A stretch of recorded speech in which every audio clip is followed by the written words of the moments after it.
Welcome to Meet the Thriller Author, the podcast where I interview writers of mysteries, thrillers, and suspense books. I'm your host, Alan Peterson, a thriller author myself and longtime fan of this genre. Today, I'm thrilled to welcome Marcia Clark to the show for episode number 210. Marcia Clark is a best-selling author known for her gripping legal thrillers, including the Rachel Knight series, which kicked off with Guilt by Association. She's also co-authored her acclaimed memoir, Without a Doubt, chronicling her time as lead prosecutor in the O.J. Simpson trial, one of the most famous and complex cases in U.S. history. Her latest book, Trial by Ambush, was released on December 1st, and it's a deep dive into the 1953 case of Barbara Graham, which exposes the dangers of sensationalized prosecution and its devastating impact. It's a powerful true crime story that feels as relevant today as ever. I'll be talking with Marcia about her writing process, the challenges of balancing fiction and nonfiction, and her unique perspective as both a seasoned prosecutor who understands what Barbara Graham went through, herself being subjected to media and public scrutiny during the O.J. Simpson trial, and a masterful storyteller. Before we dive in, though, a quick reminder, if you enjoy this podcast, please rate and review it on your favorite platform. It helps more thriller fans discover the show. And don't forget to visit thrillingreads.com for all my social media links, access to over 200 interviews in the archive, and show notes and transcripts for this episode and all my other episodes as well. All right, now let's get to the conversation with Marcia Clark. Hey, everybody, this is Alan with Meet the Thriller Author, and I'm excited to welcome Marcia Clark to the podcast. She's a best-selling author of gripping legal thrillers, as well as her acclaimed memoir, Without a Doubt, which chronicled, of course, her time as the lead prosecutor during the O.J. Simpson trial. And her latest book, Trial by Ambush, set to release on December 1st, is a powerful true account of a sensationalized crime from the 1950s that sheds light on the dangers of media distortion and systemic injustice. Just finished it. It was a fantastic read. Welcome to the show, Marcia. Thank you so much, Alan. It's a pleasure to be here. You know, I've really enjoyed this book. I'll be honest, I hadn't heard of Barbara Graham before, so it was very interesting to read this and see the parallels. Even though this happened 70 years ago, it's kind of weird. Isn't it crazy? I thought so too. I mean, it's really, this was not a case that I actually thought I was going to write about. I hadn't heard of it either, Alan. But then I was researching another case, and it was like in a footnote. It would just happen to be mentioned. I thought, oh, okay, that's interesting. The case involving Barbara Graham, another woman charged with murder. And that in itself is, of course, unusual. And then I got more and more into it and realized, oh my God, it was a huge case. It was its own trial of the century back in the 50s. And that was interesting, but it was also kind of off-putting because I thought, well, if it was such a big trial of the century, everybody's already written about it, and I'm not going to go try out on that trodden ground myself. So I was like, at first, kind of turning away from it. And then I thought, it's a little bit intriguing. Let me look. And it turned out that no one had really written about the trial.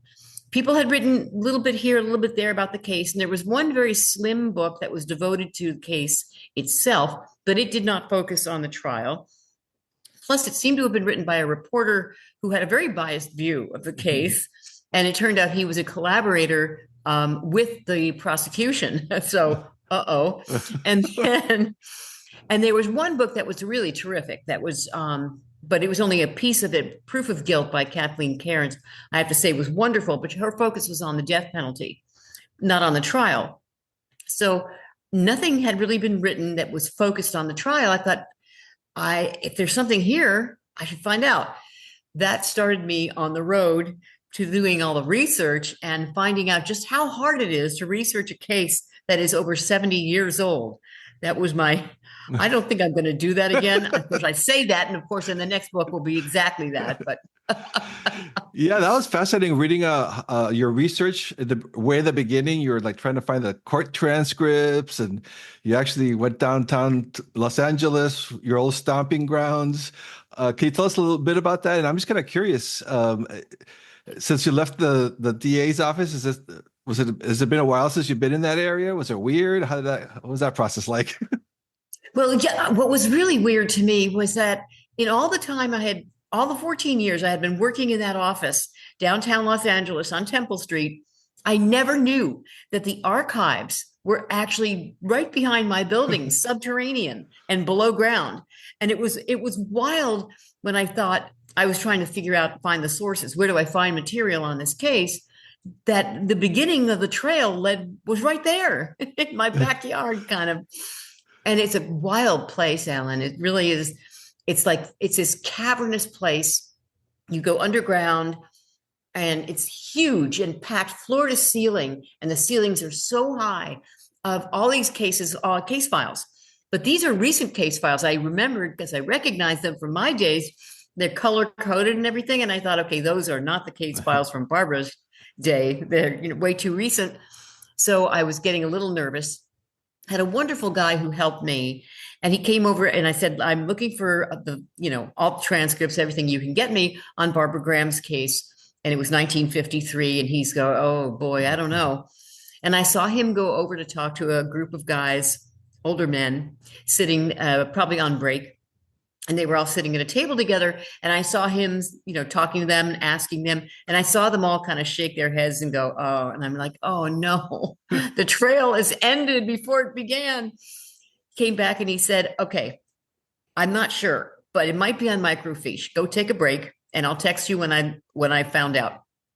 So I went and walked around, getting nervous, looking around, and kind of remembering also having an old home week, oh, that's my building, and that's where my office was on the 18th floor and all that, And they had turned the parking lot that was right behind the building. That was the coveted parking lot. That was the place to park, that you had to get seniority to have the permission to park there, because otherwise we were walking like half a mile to the parking lot in Chinatown, which was, kind of dangerous. Mm-hmm. And so now that parking lot behind the building has been turned into a park, which is much prettier, but also made me wonder, so where does everybody who works there park? Anyway, thank goodness I had things to distract me. And so when he said, I'm ready, I went back and he said, it's on microfiche. And I was like elated. Wow. And I said, can you tell what you've got? Do you know if it's trial testimony? Because that's what I was looking for. I was looking for the reporter's transcript, which is what happens in court. He said, I don't think it's that. But what it was, ultimately, I came back the next day and it was a stack like this, about 1,000 pages. Oh, wow. And it turned out to be the clerk's transcript. So that is not the testimony. The clerk's transcript has all of the minute orders and motions filed and that kind of thing, official documents. I was depressed at that point because that's not going to be enough to write this book. It's not what I want. But so that led me on the crucible to finding out, where did we find the reporter's transcripts? And then discovered that it was, yes, we still have them because they keep them forever if it's a death penalty case, but they're in the state archives. And that's where my researcher, John Valeri, was a gift from heaven, because he had to chase them down and keep pushing and pushing to get them, because they kept saying, we have to legally vet them and make sure we can let these go out. And I kept saying, tell them these are public documents. Transcripts of trials are public. We're entitled to this. This is not something. And finally they did. So it turned out when those boxes were delivered, I still wasn't sure what they had. All I could really ask them to do is give me what you've got. Give me everything you've got on this case. And I was so nervous when I opened that box, like, if this is it, this decides whether or not I get to write this book. And I saw volume 1 reporter's transcript, and it was like, yes. After all that. After all that, then I saw that there were over 4,000 pages of reporter's transcript. That's what I said. So between both documents, like over 5,000 pages that you had to go through? Easily over 5,000 pages, over. But the clerk's transcript wound up giving me little nuggets of gold that you'll see in the book, and I get to refer to them. Incredibly important subpoenas and stuff like that. I kept finding these little nuggets all over the place. Walter Wenger, a Hollywood producer, the one who did the film I Want to Live, that was based on Barbara Graham's case, right? Susan Hayward won an Oscar for Best Actress for portraying Barbara Graham. And he had a treasure trove of stuff. And he archived everything he had regarding the case as he was producing the film. So he had letters from Barbara, a bunch of them.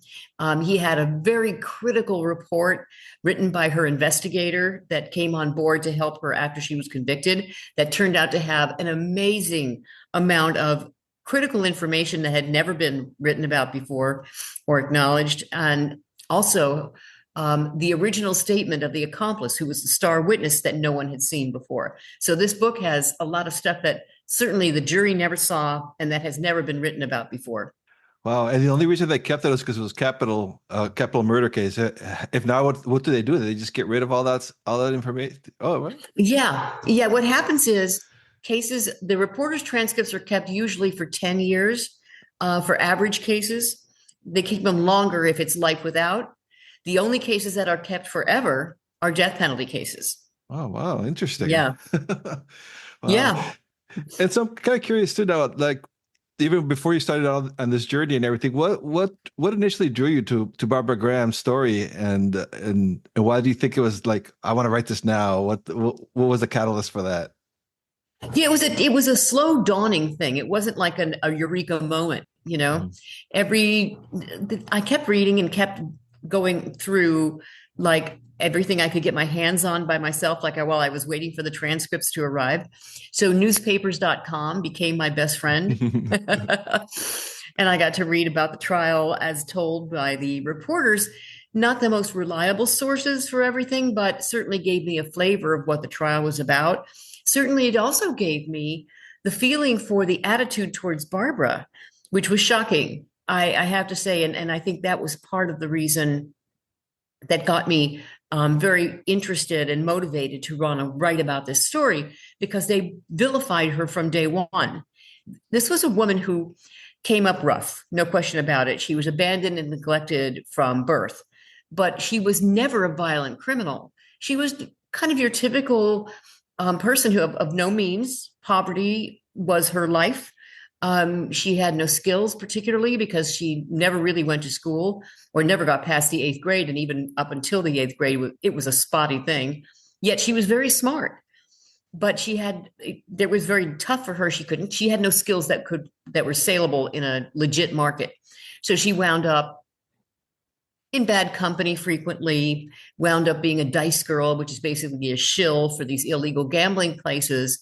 And she had been busted for possession of marijuana, for prostitution, that kind of shoplifting, bad checks, but all that kind of fringy misdemeanor stuff. Never violent crime. And here she was in the middle of their trial of the century for the murder of this innocent woman in her 60s, Mabel Monahan, living in this nice little house in this quiet little neighborhood in suburban Burbank, California.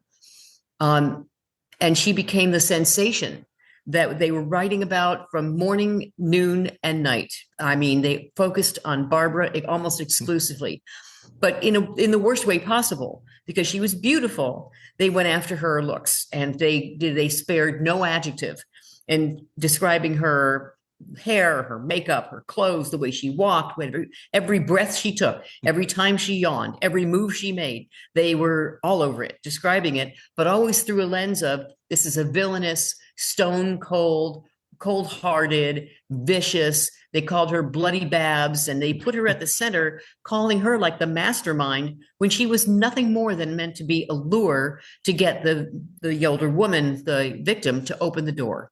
So seeing that, the way she got framed up as being the key player when she was anything but that, was fascinating to me. And I thought, I've got to tell about this. I got to talk about this. But in order to do that, I have to know what happened in this trial. And that's why it became such a big deal to get my hands on the reporter's transcripts. And so when you started going through all those transcripts, did you, even at that time, did you already knew right away you were going to write about it, or do you still have to go through it to really make your mind up and know what your thought process is on that? That's a good question. I knew I was invested. I already had a feeling by the time I had the reporter's transcripts. I had read enough other things to have some idea that I think there's a book here. I think there really is. But it did take me a long time to be sure of that. And it was about, I think it was by the time I was about 100, 200 pages into the transcripts, I realized, oh yeah, this is happening. And it was a combination, I think, of things that I had already read. I had read the newspapers. I had read the one very slim book that had been written by the reporter. I had read what Kathleen Cairns wrote. And I read, by then I had Walter Wanger's archive. So there was enough there that I just had to get a feeling for the players in the actual trial. And then I knew for sure. And she had a wonderful lawyer, which was that I did not expect to see. I had read some things that made it seem that her lawyers were kind of not really dialed in, because defense attorneys who were representing, they were appointed by the court because the defendant could not afford to pay a lawyer. But in today's world, the state will pay. The state pays for it, the county pays for the lawyer that represents the indigent defendant. They didn't back then. Back then, when the court appointed a defense attorney to represent someone who couldn't pay, they did it for free. Now, that's one thing if the case takes a week. Yeah. But when you have a case like this, a death penalty case, that's not only a murder case, but like at the trial of the century, it's going to take months. You can go down the drain. You really literally have no income because you have no time to do anything but work on that case. Nevertheless, her lawyers worked very hard. I mean, they really went all out for her, and they did an amazing job. They were very dedicated, and they worked very hard. She got lucky with that. She certainly did, but unlucky to have a prosecution that saw her as the get in the whole business and went after her in a way that even a federal judge said was unseemly. That's so fascinating about the public defenders back then. So there wasn't like a public defender's office. Were they forced to do this for free, or how did that work? They were. Wow. They were. When the court taps you and says you'll do this case, I don't know how they get out of it. I don't know that they do get out of it. It's like jury duty. Yeah. The ultimate irony. That'd be great. I can't try this case. I'm on jury duty. Yeah. Wow. Yeah. And it's so fascinating to read too. Do you think, had this been three guys, this probably would have even been a big deal? I hate to say it that, but you're so right. No, it wouldn't have been. It really wouldn't. That's what kind of contributed to this being such a big case, is when you have the situation that is so bizarre and unusual, and having a woman be the center of a violent murder case like this. And it's not a murder where it's somebody she knew. You murder your loved ones, they're not so loved. But that's something that is much more familiar, right? Killing between people who know each other is a more common thing. Killing someone, an innocent victim like Mabel Monahan, is quite another thing. This is not a woman she, as a victim, was not somebody who was a part of the crime world. So that in itself is shocking. And then to have a beautiful woman as the defendant is shocking, and had it been just the two guys, and those two thugs look like exactly what they were. Talk about Beauty and the Beast. Emmett Perkins and Jack Santo looked like the murderers they were. And I think it probably would not have been a big sensation had it been just them. But with her in the middle, she's the jewel in the crown. And what do you think? Just curious, I know this is kind of looking at it in today's world, same three people. What do you think? How do you think that would have played out nowadays compared to 70 years ago? Yeah, I think it would have played out differently. Number one thing is, especially in California, I will speak because this was a California case. It was a Los Angeles case.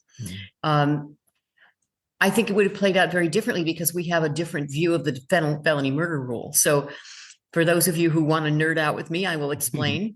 The felony murder rule, which probably exists in every state in some form, is that when you are participating in a certain kind of felony, violent felony, and burglary and robbery are two of them, if a murder occurs in the course of committing that felony, then you're on the hook for murder, whether you meant to do it or not, whether you actually did it or not.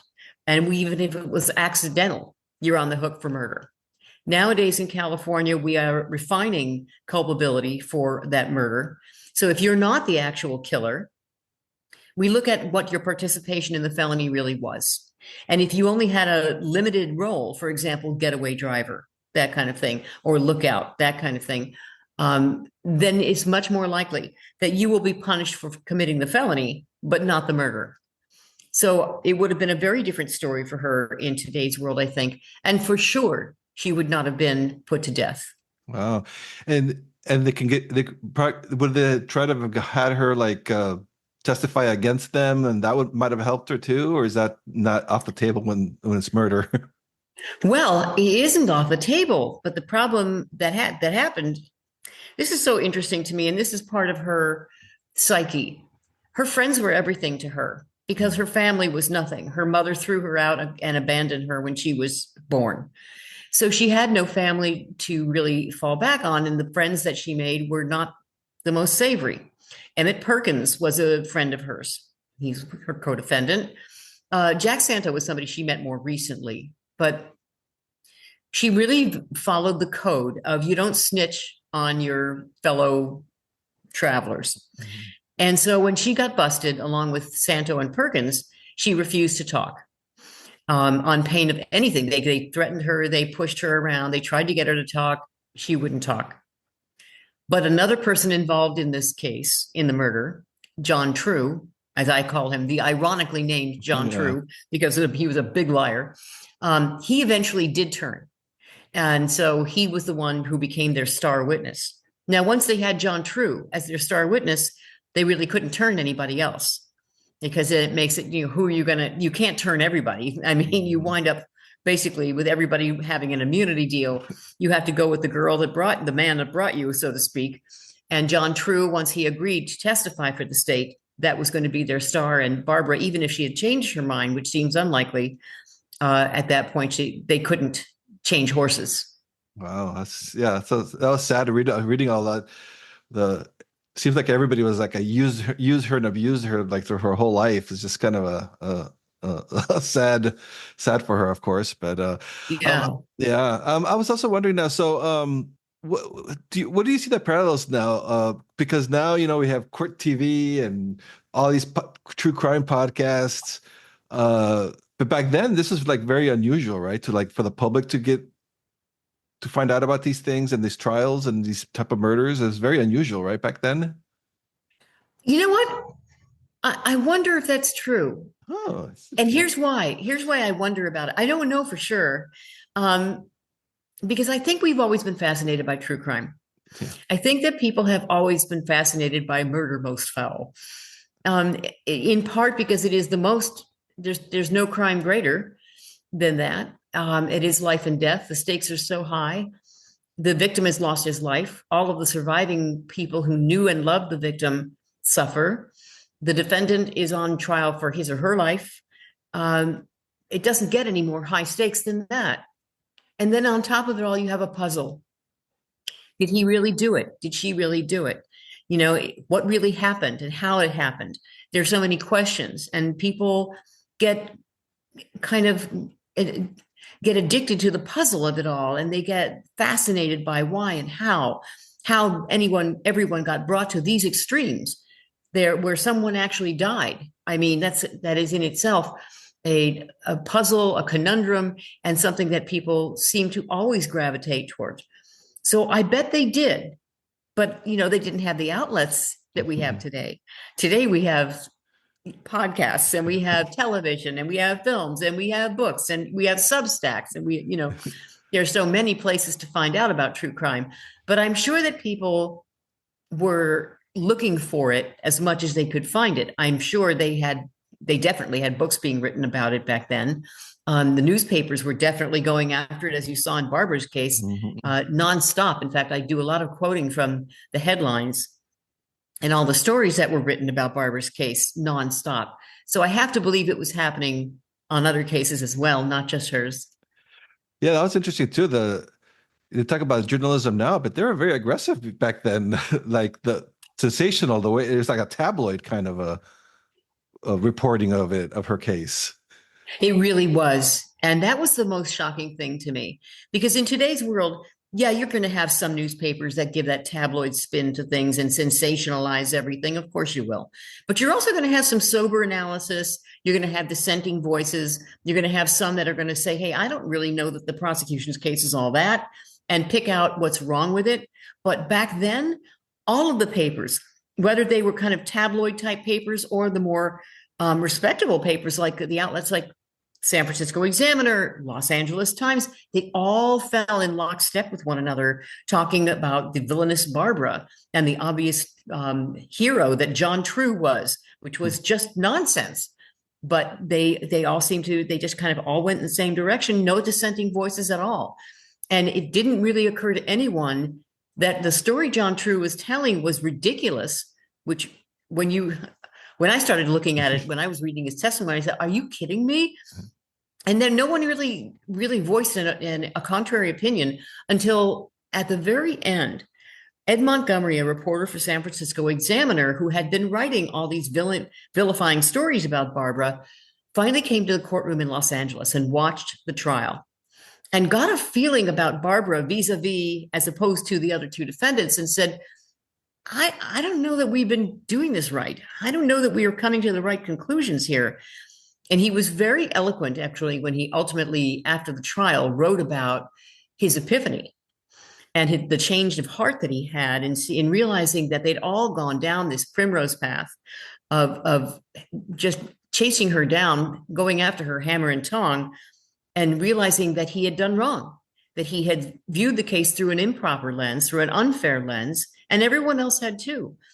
So he actually became her champion and chased down all that he could to find ways to get her conviction overturned and to get her clemency.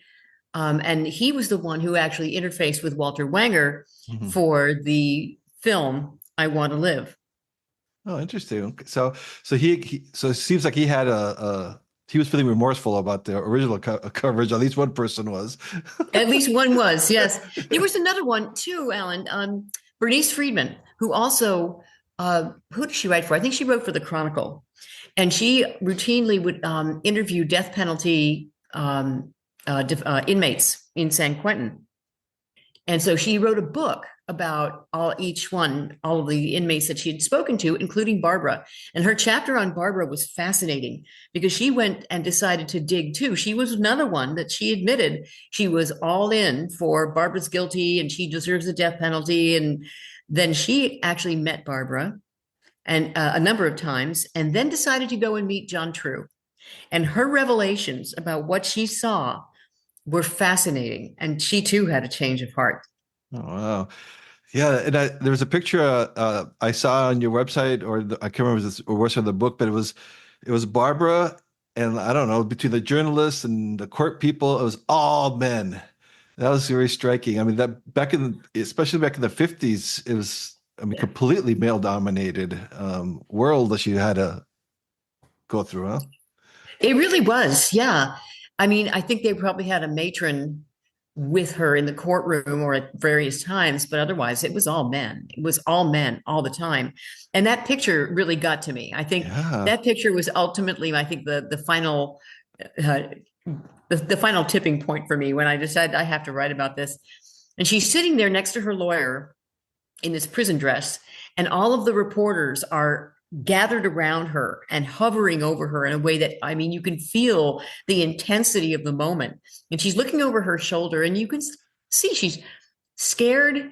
She's nervous. She's not this monstrous villainess that they've painted at all. It's a very compelling photograph and it says so much. Yeah. There really is what is it? A photograph says 1,000 words or whatever. Yeah. Picture's worth 1,000 words. That one shows. And I know you experienced this when you were with that whole O.J. Simpson, the trial of the century. Is that something that you kind of like? I mean, you're the prosecutor, of course, so it's very, very different. But that intensity, I mean, you were just doing your job, and all of a sudden, like everybody was on you, what you were wearing, all that stuff. So you kind of bonded a little bit with Barbara on that retrospect of it. Yeah, I mean, of course, it was one of those things I didn't want to actually bring Simpson into it. But at the same time, how can I not acknowledge the elephant in the room? And so, I mean, you can't really avoid the parallels. And so, yeah, I mean, certainly as the woman, a woman was not a very common thing to see as a lead prosecutor in a trial of that magnitude. Even though actually, there were so many female DAs that were handling big cases back then, Menendez, I mean, there were so many. It just happened that this was the big trial at the time. and so they focused on me, but not like with Barbara. But I felt the heat too. Certainly getting dissected for the way I looked, hair, makeup, dress, everything. It all felt so stupid to me. I really didn't I can understand imagine. you know. But in terms of the intensity and the pressure in the courtroom, because of all that attention, not just me, everyone felt it. And at one time, it was really funny because I got so used to it, I didn't think about it anymore. That case went on for so long. And a friend of mine, a defense attorney, came in to the courtroom and stopped by to see me. And he goes, "Oh my God, it's like a pressure cooker in here. I don't know how you deal with that." And I hadn't thought of it in so long. You get used to these things. And I thought, it is kind of intense in here. Well, yeah, I remember just watching it on TV back then. I was, and just all the even like the courthouse, the trial, it just seemed like there's so many people there. It was just jam packed. Like I don't know how many people were in there, but it was crazy. It was packed. It was really standing room only just about every day of the trial. Yeah. And you could see that was the case in Barbara's case too. I was looking through newspaper clippings, and it showed all the spectators lined up in the hallway waiting to get in because there are much fewer seating than there were people who wanted to watch. So they had a packed courtroom as well all the time. And it's just, amazing to see. Yeah. Yeah, because those courtrooms really aren't that big. I've only been a couple of times for jury duty, but I couldn't believe it when I was in there. I'm like, this is so small. I know, right? I think, what's funny. I think television really distorts our expectations when it comes to courtrooms, right? Because they show them to be kind of grand or at Yeah, like least Law and Order. spacious. Yeah, That's what I was exactly. expecting. I know. And I got to tell you, even I was surprised because I really did believe that back in the day, back in the 50s anyway, that they had, those very grand high ceiling courtrooms with the fan going. And remember all that? And the judge sits way up high. And I was really thinking that that's what I was going to see in the pictures of the courtroom that Barbara was tried in. Nope. It was as boring as it could be. It was just like it reminded me of the courtroom that we had in the Simpson case with just newer chairs. I mean, really boring, ugly government issue stuff. It's not, Yeah. Yeah, it's not like not what you expect. yeah, not like To Kill a Mockingbird, where they like so that's Yeah, what you're explaining. That's what the big exactly. people sitting up in the aisles and the Yeah, second floor. exactly. uh, Exactly. uh, Oh, I don't know. Those days are gone. And, it's been a yeah. long time since we've had courtrooms like that. Too bad, because honestly, I do think if our courtrooms had a little more majesty, it would help jurors deal with the tedium of having to sit through these trials. At least then you feel the importance of what you're doing. Whereas I think we kind of feel like we're in an elementary school classroom. Yeah. It Yeah. has the opposite. Elbow to elbow with the fellow juror potential people. Exactly. Uh, how long did Barbara's trial last? It was a month and a half, which for Okay. them was a long time. And but they went full long days and there was no days off. So when we say 5 days a week, it was 5 days a week and from like 9 to 5, Oh really every wow. day. And they moved very quickly through their Hmm. trial. We do a lot more ruminating on pretrial motions and objections. And the judge in Barbara's case he was very smart. There were times I definitely took issue with his rulings, as you'll see, but as one does anyway. But I got to Yeah. say, but they moved quickly, and so when the lawyers objected, he ruled from the bench. They didn't do sidebars, not much. Hmm. Once they did sidebars, just once, and that was at a time when the ambush happened in the case, and the lawyers ran to sidebar and asked to be relieved, and that's its whole other. That's a whole big other bombshell. There were so many in that case. Yeah, yeah. That's the thing. I don't want to. I mean, it's all like you said. It's all public records, and it's a true crime. But reading it is like, and I think that's because of your skill. It's writing. You've written so many fictional legal thrillers that you made it like a real thrilling read, even though it was a real court case. I don't want to give too much away for the reader. Thank you. I'm so glad, Alan. I felt that way reading the transcripts as I'm going, oh my God, oh my God. Yeah. Yeah, and what is your like, the writing process to grab 5,000 pages? I mean, do you like outline? How does that work compared to writing a fiction notebook? Yeah, no kidding. So I gave myself chapter breaks, just like I do for fiction. Mhm. Um, when I write when I write fiction, I do chapter breakdowns. So I have chapter one, this happens, a line, maybe a paragraph. Chapter two, same thing, so that I have an arc in my mind. Now I deviate from it constantly, Yeah. I mean, but I have at least the map in my mind, and if I decide to go somewhere else, I adjust. I kind of did that here too. And yet it was easier than I thought it was going to be because it does lay out logically. You have the investigation, you have the murder itself. You have the investigation, and that in itself was so fascinating. How the murder got planned, how the investigation went. There were twists and turns in that too, as they basically kidnapping one of the defendants under cover of darkness, which was amazing. And then you have the trial, you have the grand jury, and that was a little more difficult to arrange because I didn't want to repeat testimony. So I wanted to acknowledge there was a grand jury proceeding, this testimony was given, and then go straight into the trial. So that took a little massaging, as well as the things that were going on behind the scenes during the trial that no one knew were happening until it got sprung in court. Mhm. The ambush was sprung. So it was, in that sense, I think a little easier than doing fiction because the story was already there. Mhm. Yeah, I just try to get like the hook, that ambush hook, for the reader, and going from there, kind of like that was your angle. Like, oh, I got it. Yeah, well, it got me actually. Hmm. Because the case unfolded the way it did, the trial unfolded the way it did. Um, it was naturally pretty dramatic. I didn't have to add anything, and I didn't expect to either. I didn't want to. I mean, this is a true story. So I did quote rather liberally from what people were saying in court. And, their cross examination of Barbara, for example, line for line. This is what really happened, guys. This is not me making it up. Because there is such a thing as, I'm sure you know, true crime books that do invent dialogue, just to smooth things through and show you what happened in a more palatable way rather than just, you know, saying, well, he went to her house and they decided this. Well, it's a little more interesting if you put the dialogue in. He went to her house and he said, so what do you think? Should we go? Yeah. That's fine. I didn't do that. I didn't do that because I didn't have to, because I had the trial transcripts. You could see what everybody was saying.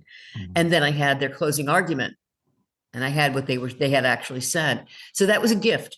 Um, if I write another true crime book, I think I would want to again study the trial, because for me that is the big draw. How Mhm. did it happen? How did they get convicted? Especially in a case like this where you have a woman who has nothing like this violent crime in her background and a victim who was as innocent as they can get. How did this happen? How did the conviction happen? And why were all the players involved the way they were? You don't know that unless you have the trial transcripts. Do you think that the difference between writing, like, because without a doubt, that was, you were there. Was that a big difference between that and writing? Here, you're more like a third party in Trial by Ambush. Yes, it was much more pleasant to be the third That's what I would party. think. You have to drag up bad memories. Yeah, absolutely. It was very painful writing without a doubt. And I did not have to do it myself. I had a wonderful collaborator, Teresa Carpenter, who was a brilliant writer. And I could not have done it myself. I think I was just too shredded. I was an emotional wreck. And yet there was a real need to sit down and write while I still remembered everything that happened, while my memory was fresh. And yet the memory was very painful. So, and of course, I don't know that I could have figured out how to organize it, the way she did. So what would happen is she would say, here's the arc. And as I told you, I mean, that's how I learned, that's who I learned it from. Chapter this is going to be this, chapter two is going to be this, and that kind of thing. Mhm. So she would have me write what I could remember of each topic for each chapter, including any dialogue that I wanted to throw in. So I would do that, and then she would go over it. She would fix it. Let me just tell you, it was, the old fable about Rumpelstiltskin spinning straw into gold. Yeah, that was what it was like. I would send her straw and she would send back gold. And it was a masterclass in learning how to write and watching how a brilliant person really does it. It's quite a thing to watch and to learn from. And that helped me deal with the awful crucible of having to relive the trial, was to be able to watch someone do the writing process, this process of creating really great prose. That was really a special experience. But yeah, I much preferred the experience of writing Trial by Ambush by a lot. I can imagine. And what was the segue to writing those legal thrillers, the fiction? Did that come about way later on, or I can't remember because your legal thrillers are awesome. Thank you so much. That's so kind of you. I had wanted to write a novel, and crime fiction in particular, since I was a kid. Oh, I was addicted to Nancy Drew. Yeah, of course. Yeah, Hardy Boys. Hardy Boys. I read them too. Love them too. Nancy Drew, I always think of because did you ever read her, Nancy Drew, or just Hardy Boys? No, I read Nancy Drew too. Yeah. We crossed over. Did you ever notice that Nancy Drew, in every chapter, she showers and changes? She showered and changed. And it drove me crazy. I was a kid reading it going, how many showers does this girl take? She also has a lot of clothes because she changed every time. Anyway, and her father always went out of town, and that's when things went crazy. Yes, the same thing with the Hardy Boys. They're always by themselves, the 10-year-old kids or whatever they were. Exactly, right? So fun. So I always wanted to. It was one of those dreams. I can't really do this. But after working with Teresa on Without a Doubt, that's when I really thought, gosh, I'd really like to go after that dream. And so I told Teresa, okay, now let's write fiction.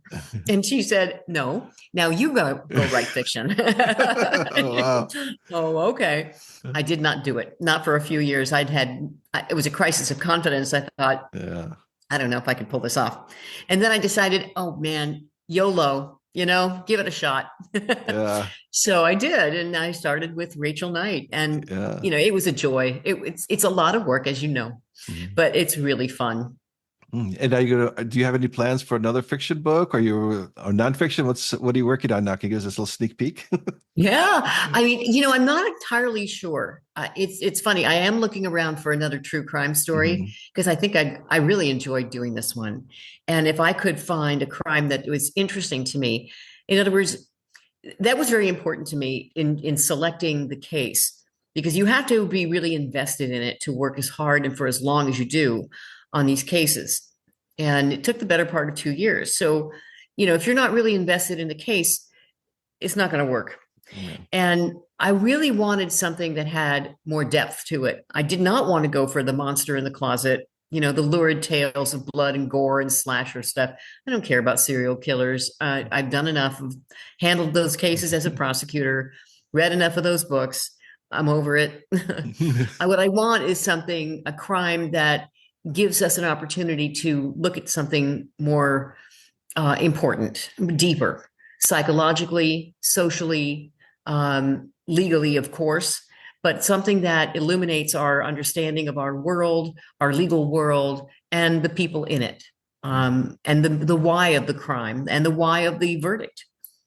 Yeah, I think that's so fascinating now, because we are looking at older cases like this with today's lens and things. You really look at things different. I mean, it's just kind of mind-boggling. It's different, and yet it's this, right? It's different, and yet there's so many things that are the same. You prosecutors. I want to make really clear: most prosecutors are in the courtroom doing the right thing and being fair about what they do. Most prosecutors do not hide the ball.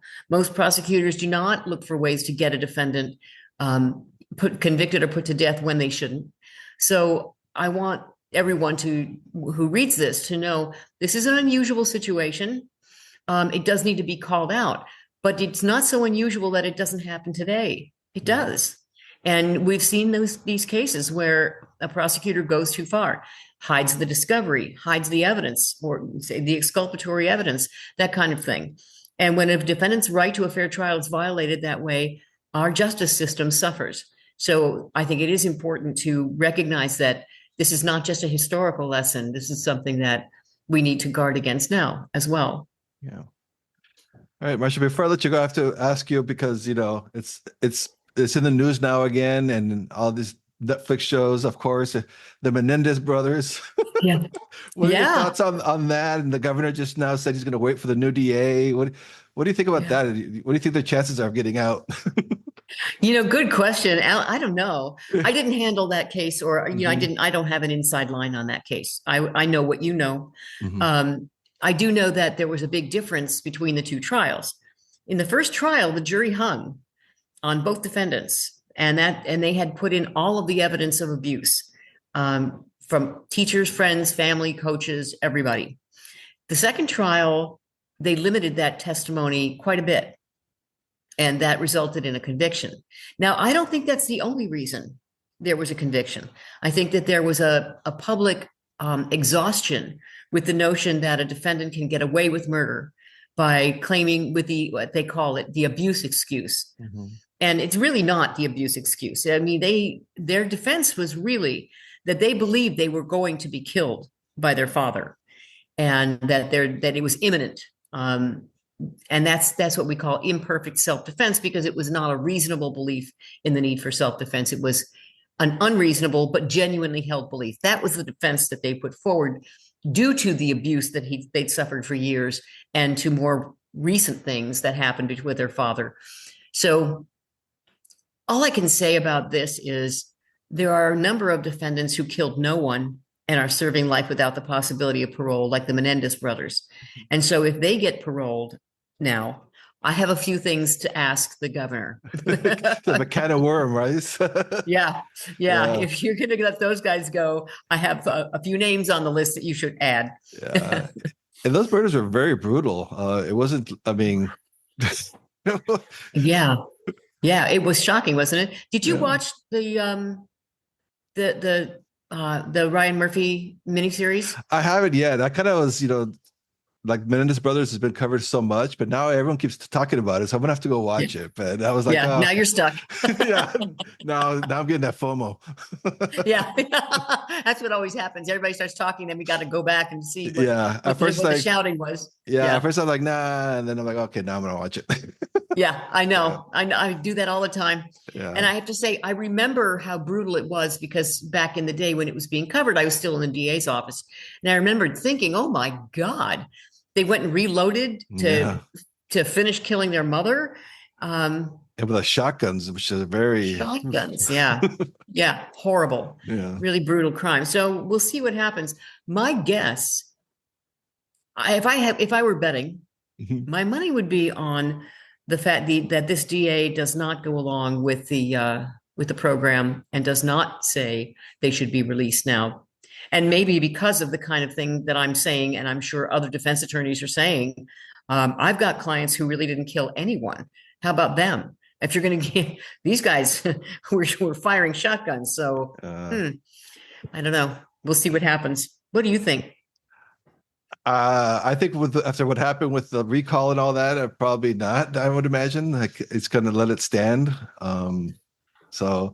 And I don't know I don't know anything about that, but I mean, like that crime was pretty brutal. So I mean, I know it really was. I know 35 years is a long time, but like you said, there's people done less and are in there for longer. So, and look at what happened to Barbara. I mean, that's kind of, oof. What she did. When you look at the story more, dispassionately, you take a step back and you look at what she could have done, as opposed to what John True said she did do. And I actually reenacted the crime myself based on his testimony to try and test it to see if it's possible she could have done what he said. It's not even possible, physically not possible. So, well, we'll let readers decide for themselves, I guess. Yep. The book's out December 1st. It's already on first reads and everything. In case when this comes out, it'll be out on December 1st, and I highly recommend it. Thank you so much, Alan. All right. Thank you, Marcia. That's a wrap on my conversation with Marcia Clark. I had such an incredible time talking with her about the Barbara Graham case, her new book, Trial by Ambush, and her amazing career as both the writer and prosecutor. Honestly, time flew by. I got caught up in the discussion that I went over the time we had planned. So a big thank you to Marcia for sticking around and sharing her fascinating insights with us. If you enjoyed today's episode, please take a moment to rate and review the podcast on your favorite platform. It really helps more thriller and mystery fans discover the show. And don't forget to visit thrillingreads.com for links to my social media, the full archive of 200 plus author interviews, and show notes and transcripts for this episode. Thank you for tuning in to Meet the Thriller Author. And until next time, keep those pages turning.